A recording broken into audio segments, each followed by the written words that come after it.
Não estou conseguindo derreter a minha solda da maneira que eu gostaria. Seria solda ruim ou ferro de solda ruim? Olá, eu sou Davi Rocha da Silva, sejam bem-vindos aos meus canais. O principal objetivo do vídeo é esse, é fazermos teste para demonstrar se é a solda ou se é o ferro que está ruim. Visitem meus canais do YouTube, Davi Silva Elétrica e CIA, Eletricotando by Davi Silva, Zé Faísca Channel e Pica da Elétrica.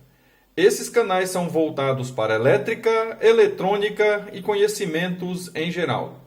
Visitem esses canais, se inscrevam e compartilhem em suas redes sociais para nos ajudar a alavancar esses canais. E quando visitar, por gentileza, dê um joinha e compartilhe para os seus amigos. Se vocês visitam os meus canais há um certo período de tempo, têm ouvido eu falar com muita frequência que eu não tenho experiência em soldagem, para soldar. Então, quando eu não consigo fazer uma solda direito, eu atribuo esse problema à minha falta de experiência. Tecnicamente, quando eu encosto um fio de solda com essa espessura que está marcado na embalagem aqui, em um ferro de solda, desde que ele esteja na temperatura recomendada para a solda, precisaria derreter. O problema que eu tenho tido, eu não sei se vocês já passaram por isso, é que com esse fabricante de solda eu não tenho conseguido derretê-la em lugar nenhum. Seja com esse ferro, que nós vamos verificar a temperatura dele, ou com outros ferros um pouco melhores. Teve um dia que eu levei para um colega meu um tubinho desse, e ele falou para mim: é você que não sabe soldar, me dá aí que eu vou te demonstrar como é que solda, como é que acaba macho solda, né? Eu fiquei até curioso, porque realmente eu não tenho muita experiência com solda, e falei, agora eu vou aprender uma coisa que eu não sabia.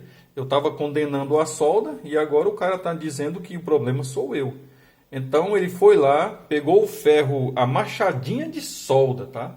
Não é nem um ferro de solda, ele pegou uma machadinha de solda que derrete aqueles tarugos grossos de solda eletrônica, aqueles lá de, vamos dizer aí, 5 por 5 milímetros de grossura, uns tarugos bem grossão que antigamente a gente usava em padrões elétricos. Quando eu vi ele com a machadinha, eu pensei comigo, o problema então é que eu não tenho a machadinha. Aí ele pegou essa machadinha, deixou esquentar um certo período de tempo, normalmente como a gente faz, e dá essa solda aí que eu vou te mostrar agora como é que solda. Vem aqui aprender. Aí ele pegou a solda, colocou assim numa base, uma placa eletrônica velha que estava lá, e começou a passar a machadinha aqui, e esse negócio aqui, ó, virando um sabão, mas não derretia, sabe? Ele vai despedaçando assim na placa, foi despedaçando na placa e não derretia. Eu querendo dar risada, tá? Porque ele começou a suar. Aí ele falou, não, isso aqui é solda velha. Eu falei, não, eu suponho que o problema não fosse, né? Eu supunha que o problema não tinha sido o meu ferro de solda. Mas aí você falou que com a machadinha, ele foi lá, pegou a machadinha de novo, esquentou mais, pegou um ferro de solda bom, profissional que ele tem e não derreteu de maneira alguma, tá? Então eu descobri naquele instante que o problema era a solda que eu tinha, que é exatamente desse fabricante aqui. Eu falo isso porque um tubo de solda de outro fabricante, que não é muito fácil de encontrar, o preço é semelhante, eu sempre soldei componentes, tá? Eu não tenho habilidade, mas eu sempre soldei. Só muda o nome e a cor aqui na etiqueta, tá? Então, nesse dia eu descobri que o problema não era o ferro de solda, nem o aquecimento do ferro de solda. Eu descobri que o problema estava na minha solda eletrônica, né? no produto que tem aqui dentro. Teve pessoas que falaram que é solda que recebe umidade, que é solda reciclada, que é solda úmida, que é solda chinesa. Falou um monte de coisa. O teste que eu vou fazer aqui é um teste simples, tá? Eu vou verificar que temperatura chega esse cara uma vez que atingir a temperatura média de aquecimento aqui, ou seja, o problema não é o ferro de solda, continua sendo a solda. Vou ligar aqui o meu multímetro inteligente. Liguei. Para a temperatura, a gente precisa selecionar, tá? Ele é automático para qualquer coisa, menos para a temperatura. Olha aqui, temperatura aqui, ó, tá 28,83. Aqui a lâmpada tá causando interferência. Tem uma lâmpada aqui, ó, tá causando interferência já nele. Então eu vou encostar ele lá. Vou pegar a ponteirinha aqui da sonda de temperatura, tá?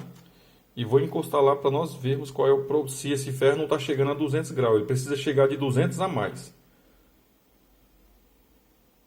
Encostei lá, ó, tá encostado.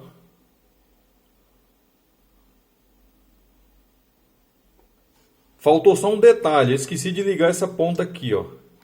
Isso acontece, tá? O experimento é bom por isso, que você tem como se desculpar dos erros. Olha lá, vou encostar, encostei. Já passou de 200 graus.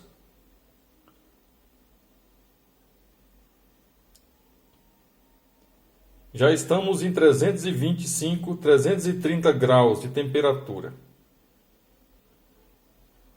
Então, mais uma confirmação que o problema não é o ferro de solda, e sim a solda, tá? Tem momentos que a gente encosta a ponta e ela derrete, tem momento que a gente fica como se estivesse quebrando pedra, igual tá aqui nessa chapinha aqui, ó. Deixa eu mostrar para vocês, tá vendo aqui, ó? Essa aqui parece que ela tá soldada, mas não, ela foi quebrando pedra. Ó, vamos ver aqui, ó, agora derreteu. Mas se vocês pegarem vídeos meus aí, tem momento que ela não derrete, tá? Ela vai virando um negócio meio arenoso. E quando tem momento que ela derrete, deixa eu ver se essa da chapa aqui derrete também. Tem momento que ela derrete, só que aí ela não consegue grudar na chapa, no eletrônico. Olha aí, ó, já está arenoso, ó. Eu não consigo derreter esse pedaço que está aqui mais, olha aí, ó. Já virou uma bucha, ó. Aí vai quebrando em pedaços. Olha lá, ó. Quebra em pedaços em alguns momentos, mas não derrete. Então o problema realmente não é o ferro de solda. Eu já sabia, né?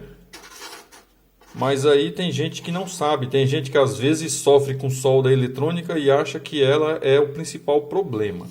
Eu já falo nos meus vídeos que eu não tenho experiência. Eu achava que eu era o problema, tá? E nunca tive problema em assumir quando eu tenho dificuldade de uma coisa. Mas podemos ver que o ferro de solda ultrapassou os 300 graus, quando a média para soldar com esse produto é algo de 200 graus, de 200 para cima, tá? Dependendo da qualidade do produto, você pode ter temperaturas até menores e você vai soldar com eficiência. Pergunta respondida, qual é o problema? Ferro de solda? Não, ferro de solda está ótimo. Está indo a 300 e poucos graus, 325 graus. O meu problema nesse caso aqui é a solda eletrônica, tá? No futuro eu vou comprar da outra marca, eu não estou encontrando. Muda aqui a corzinha da etiqueta aqui, tem um ladinho azul aqui, ó, chanfrado. E com essa eu nunca tive problema, tá? Aí um dia eu vi essa aqui na promoção, achei tão barato que comprei 10 tubinhos desse. Quando eu cheguei em casa que eu fiz o primeiro teste, aí eu comecei a distribuir, né? Para a decepção ser menor, ser caridoso, dei para um irmão, dei para um colega meu, dei para todo mundo, distribuí para meus colegas. Pensa quase que eu fiz inimizade com eles, falando depois que eu dei porque tava velho, não prestava. Então é isso. Esse era o principal objetivo do vídeo. Quando visitar, dê sempre um joinha e compartilhe em suas redes sociais para nos ajudar a alavancar esses canais. Sou Davi Rocha da Silva, simples assim.